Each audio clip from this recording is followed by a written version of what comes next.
This incident I'm telling you about happened in July 1969. I was 6 years old at the time.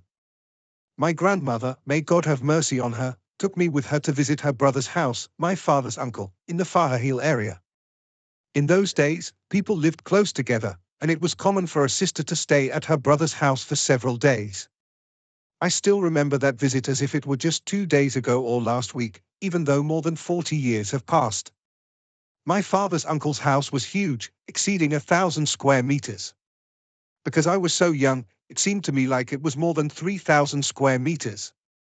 That's how we perceive things when we're young, we see them as many times larger than they actually are. I stood at the entrance of the house, contemplating its size and its mystery. I felt that it held secrets I didn't know and couldn't even think about because of their profound obscurity. Although today I see it as an ordinary, normal house, what my grandmother told me in the car on the way there gave me the feeling that I was about to enter a dark forest, not an ordinary house. Grandma's advice. As we got into the car, my grandmother told me, "We're going to your Uncle Mohammed's house now, so don't disturb them, don't run around too much, don't damage the furniture, don't stand on the bed or sofas, don't mess with the TV or radio, close the bathroom door and don't waste water, don't miss your prayers, and don't raise your voice, because your uncle doesn't like being disturbed." Her advice seemed endless, and I used to find it annoying back then, but I later realized it was the foundation of human values. We arrived at the house and I felt afraid. It was dark and large, its trees drooping and the palm fronds making terrifying noises, as if someone were riding the wind. Lemons hung from the trees as if someone was staring at me with yellow eyes.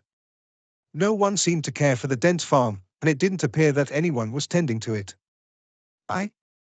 In the morning, my grandmother told her brother about the matter, and he told her that the house had been haunted since it was built about 3 years ago.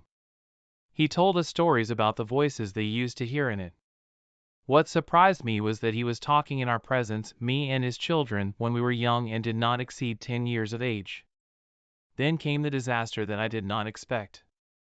He said, "I saw one of them in front of me as I was going to the dawn prayer. He was tall, wearing a robe or cloak and a short dishdasha, and his features were not clear. I said to them, 'What do you want? Leave us alone, we are peaceful.' He said to me, 'I will go with you to the prayer, and we are Muslims too, and we will not harm you.' Then he disappeared, and I did not see any of them, but I hear their voices constantly." We kept telling each other about the presence of jinn in my late uncle's house until this day. Even after they sold the house, it remained as it was in the Farhoud area. My cousin told me, after we grew up and were used to hearing stories about the house, that they lived above a temple for jinn, and God knows best. Days and years passed, and to this day, I still remember those 2 nights I spent with my late grandmother at her brother's house as if they were yesterday. Returning home. The following night was even more terrifying than the first. There was a window in the room overlooking the roof, covered by a thin curtain. In the middle of the night, the shadow of a man appeared standing behind the window. I woke my grandmother immediately, and she covered herself with the blanket and said loudly, "Who are you, and what do you want? Leave us alone, go away if you fear God."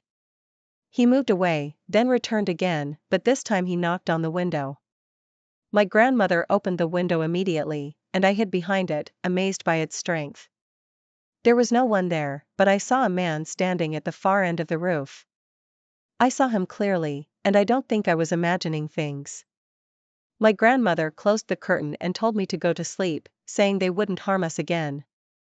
And indeed, we didn't hear anything after that.